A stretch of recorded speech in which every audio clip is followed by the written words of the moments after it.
महिलाएं जो अपना वजूद भूलकर समाज में हर किरदार निभाती हैं। आज अंतर्राष्ट्रीय महिला दिवस है और मैं पहुंचा हूं कोटपुतली के राजकीय पाना देवी गर्ल्स कॉलेज में, जहां मेरे साथ में यहाँ कॉलेज की लड़कियां हैं, जिनसे बात करेंगे कि अंतर्राष्ट्रीय महिला दिवस को ये कितना कुछ समझती हैं और क्या कुछ कहना चाहती हैं। क्या नाम है आपका? नमस्कार, मैं ज्योति वादाज आप सभी का अभिनंदन करती हूँ। आपने मुझे बोलने का मौका दिया। महिलाओं को समाज में सबसे बड़ा स्तर मिलना चाहिए, क्योंकि महिलाएं ही होती हैं जो एक परिवार को, एक समाज को और एक देश को सबसे आगे ले जाने में उनका सबसे बड़ा योगदान होता है। महिलाएं वो कर सकती है जो कोई नहीं कर सकता। महिलाएं एक पत्नी भी होती है, एक बहू भी होती है, एक बेटी भी होती है, एक माँ भी होती है, एक बहन भी होती है। तो महिलाओं को वो स्थान मिलना चाहिए जो भी बहुत सारे समाज में मिलता नहीं है। जैसे कि स्वतंत्रता, उनको हर ऊंचाई वो भी पुरुषों के समान चलकर आगे बढ़ सकती है और उन बुलंदियों को छू सकती है। जैसे कि बहुत सारी महिलाओं ने सिद्ध कर दिखाया, झांसी की रानी, कल्पना चावला, इन्होंने इस बात को सिद्ध कर दिया कि महिलाएं कुछ भी कर सकती है। जय। बिल्कुल, आप कह रहे हैं कि महिलाएं बहुत कुछ कर सकती हैं और आपने 3-4 जो हमारी प्रतिभाएं हैं उनका आपने नाम भी लिया, कल्पना चावला का नाम लिया और भी नाम लिया आपने। महिलाएं हर क्षेत्र में आगे बढ़ भी रही हैं, फिर भी आप कहती हैं कि अधिकार मिलने चाहिए और पीछे हैं। कहाँ पीछे मानती हैं अपने आप? वैसे तो समाज में बहुत सारे अधिकार मिले हैं, पर अभी भी समाज की कुछ सोच है वो अभी तक बदली नहीं है। वो महिलाओं को बोलते तो हैं कि समानता मिल रही है, पर वो समानता मिल नहीं रही है। वो सिर्फ लड़कों को ही मिलती है, लड़कियों को नहीं मिलती। सोचा तो जाता है लड़कियों को हम समान समझते हैं, पर उनको समझा नहीं जाता, समाज में वो उनको दी नहीं जाती है। आप मानते हैं कि अभी भी कहीं ना कहीं भेदभाव है? आपको बता दूं कि वर्ष 2022 का जो अंतर्राष्ट्रीय महिला दिवस है, इसकी थीम भी यही है कि एक सुनहरे कल के लिए लिंगानुपात जरूरी है। तो कितना क्या अंतर मानती हैं आज की तारीख में कि क्या होने चाहिए महिलाओं के लिए आज अधिकार? मैं विशाखा बंसल। महिलाएं सभी मतलब आगे हैं, लेकिन कई जगह वो थोड़ी थोड़ी मतलब कहीं पीछे है। जैसे उनको कई जगह बोलने का मौका नहीं दिया जाता है, या फिर उन्हें आजादी नहीं दी जाती। और कई जगह उनको मतलब ऐसे बोलते भी हैं कि जैसे आजकल जैसे पुरुषों के साथ वो कंधा मिला के चल रही है, लेकिन फिर भी कई जगह उनको आगे मतलब नहीं दिया जा रहा है ऐसे। तो चलिए, आप लड़की हैं और प्रधानमंत्री नरेंद्र मोदी जी का नारा है कि बेटी बचाओ बेटी पढ़ाओ। आप बेटियां हैं, कितना पढ़ रही हैं, कितना क्या लग रहा है नारे में, कितना क्या? बेटी इस नारे से थोड़ा कुछ बदलाव तो आया है यहाँ मतलब लड़कियों में, महिलाओं में थोड़ा बेटियां भी आगे बढ़ने की कोशिश कर रही है। उनका थोड़ा पेरेंट्स भी सपोर्ट कर रहे हैं, लेकिन कई जगह है कि नहीं हो रहा। लेकिन इस नारे से फिर भी थोड़ा बहुत फर्क पड़ा है कि आगे लड़कियां बढ़ रही है और अपनी आगे प्रतिभा दिखा रही है। बिल्कुल, अपनी प्रतिभाएं दिखा रही हैं बच्चियां। और मैं हूं कोटपुतली के गर्ल्स कॉलेज में, जहां इनसे बात कर रहा हूं। इनका कहना है कि जो महिलाओं को जो अधिकार हैं वो आज नहीं मिले हैं। कहीं ना कहीं ये एक नजरिए की तरफ इशारा कर रही है कि जो सोच है समाज की, जो नजरिया है समाज का, वो आज नहीं बदला है और वो नजरिया बदलने की जरूरत है। जो नारा है लड़की हूँ लड़ सकती हूँ, कितना लड़ने की जरूरत है? मेरा नाम निकिता सैनी है। जैसे कि झांसी की रानी, उसके अंदर दम था, उसने भी लड़ा। ऐसे ही हम अपने मन के अंदर झिझक नहीं रखनी चाहिए और हमेशा आगे बढ़ना चाहिए। और अब सरकार ने काफी बेटियों के लिए काफी योजनाएं चलाई है, जैसे सिलाई सेंटर, कॉस्मेटिक और ब्यूटी पार्लर, काफी चीजें चलाई है। उसमें बढ़ चढ़ के भाग लेना चाहिए। धन्यवाद। आपका इशारा यह है कि इसके लड़की हूँ लड़ सकती हूँ, मतलब कि स्वाभिमान अपने आप में पैदा करें, अपने आप में लड़ने का जज्बा पैदा करें, अपने आप में जो बोलने का जो है वो जज्बा पैदा करें। क्या कहना चाहोगे? बोलोगे कुछ और बोलेंगे कोई? आप आइए आगे। क्या कहना चाहोगे महिला दिवस पे? मैं महिला दिवस पे ये कहना चाहती हूँ कि जो महिलाओं को अधिकार है वो पूरे थोड़े बहुत दिए जा रहे हैं, थोड़े बहुत कम है। जैसे गांव में कई लड़कियों को पढ़ाने के लिए नहीं देता, शादी के बाद उन्हें ससुराल भेज दिया जाता है, उन्हें पढ़ाते नहीं है। तो मैं यही संदेश देना चाहती हूँ कि शादी के बाद भी महिलाओं को पढ़ाया जाए, उन्हें वे अधिकार दिए जाए, उन्हें पढ़ने की छूट दी जाए। और आपने महिलाओं की बात की, आप कॉलेज में हैं, अगर बात करें आपसे घर से और कॉलेज तक आने की, तो क्या कुछ व्यवस्था रहती है? कितना क्या कुछ व्यवधान आपको होता है? किसी तरह की कोई दिक्कत रास्ते में? थोड़ी बहुत दिक्कतें भी आती हैं, लेकिन इतना कुछ नहीं है। लेकिन आजकल सब वो हो गया है अवेलेबल। जैसे बसें चल रही हैं, जीपें चल रही हैं, मोटरसाइकिल पे पापा भैया सब अब आजकल सब छोड़ देते हैं। सब कुछ है, अवेलेबल हो रहा है सब चीजें।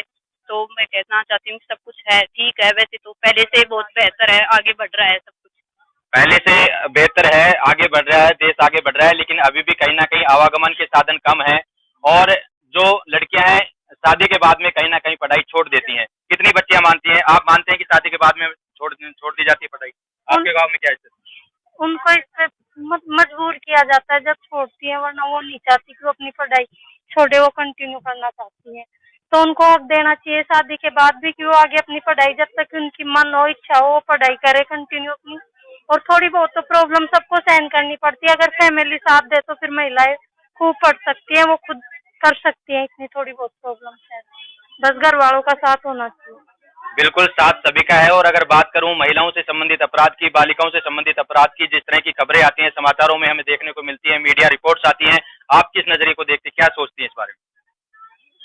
इसके अंदर महिलाओं की कोई वो नहीं होती, बस थोड़ी सी खुद को चेंज करना पड़ेगा, थोड़ी सोच को चेंज करना पड़ेगा कि दोनों जेंडर सेम होने चाहिए। जितनी मतलब लड़कियों को जितना लड़कों को हक मिलता है उतना लड़कियों को भी दो, उनको भी फ्रीडम मिलनी चाहिए, दोनों वो भी सेम ही है। आप मानते हैं कि घर में जो आपका भाई है या लड़का है उसको ज्यादा हक मिलता है और आपको कम मिलता है? हाँ, अक्सर भाई बहनों के बीच मतलब बहनों को अक्सर कम दिया जाता है, भाई को ज्यादा दिया जाता है कि बाहर भी लड़कियों को कम जाने की छूट मिलती है, भाई को रात के 12 बजे तक या 1 बजे तक आराम से घूमो, लेकिन लड़कियों को 7 बजे के अंदर ही बंद कर दिया जाता है और घर के बाहर निकलने की छूट नहीं दी जाती।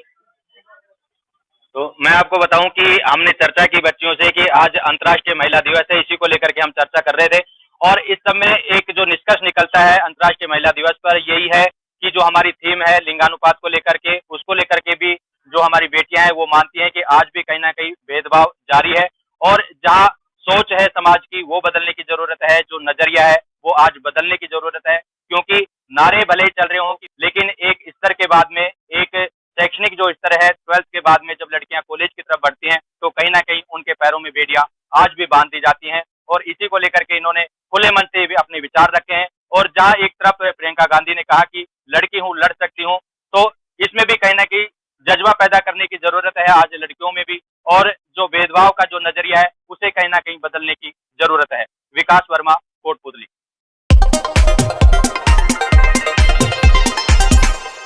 कोटपुतली नगरपालिका क्षेत्र में स्थित श्री कृष्ण महिला छात्रावास में आज अंतर्राष्ट्रीय महिला दिवस मनाया गया। इस अवसर पर महिला छात्रावास की छात्राओं व अतिथियों ने क्या कुछ कहा, आप भी सुनिए। आज भी महिलाओं को पुरुषों के समान दर्जा नहीं दिया जा रहा है, आज भी बाल विवाह हो रहा है, इनके कारण ही साक्षरता दर कम है। और दूसरी तरफ देखते हैं कि जो जनसंख्या में कमी दिखाई दे रही है उनका कारण ये है कि जो संपन्न परिवार होते हैं वो सिर्फ 2 संतान पैदा करने की चाह रखते हैं। यदि उनके पहली संतान बेटा पैदा हो जाता है तो वो दूसरी संतान पैदा ही नहीं करते। इस वजह से ही जो साक्षरता दर और महिलाओं की जो जनसंख्या में कमी दिखाई दे रही है इनका कारण यही है।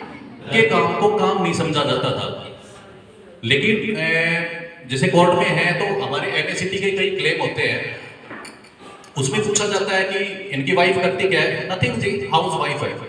हाउ कैन यू से नथिंग, मतलब हाउस वाइफ की कोई वैल्यू नहीं। सिर्फ एक दिन ही महिलाओं के उत्थान के लिए क्यों काम न करते हैं, संपूर्ण वर्ष को महिला दिवस के रूप में क्यों नहीं मनाते हैं।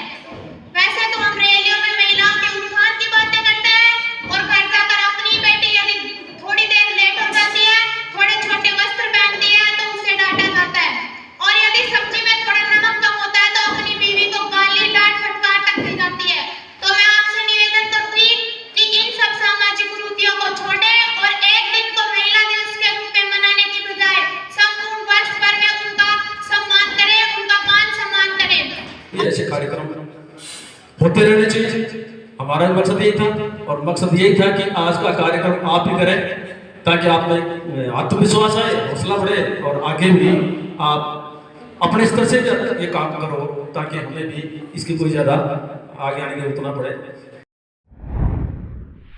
श्री श्याम शक्ति मंडल कोटपुतली ट्रस्ट की ओर से 38वीं विशाल पदयात्रा आज रवाना हुई। श्री श्याम मंदिर से हर वर्ष की भांति इस वर्ष भी हर्षोल्लास के साथ पदयात्रा रवाना की गई, जिसमें शहर के गणमान्य लोग भी शामिल हुए।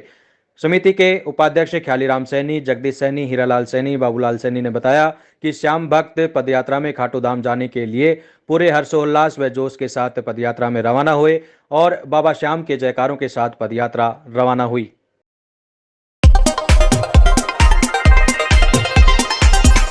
कोटपुतली के नारेड़ा से खाटू धाम के लिए श्री श्याम बालक मंडल की ओर से 24वीं पदयात्रा मंगलवार को रवाना हुई। पदयात्रा से पूर्व पंडित गोपाल जोशी ने गणेश पूजन व ध्वज पूजन करवाया। इसके बाद श्याम बाबा की आरती उतारकर अखंड ज्योति के साथ 84 पदयात्री रवाना हुए। पदयात्रा गांव के मुख्य मार्गों से होती डीजे की धुन पर भक्तिमय संगीत के साथ खाटू धाम के लिए रवाना हुई।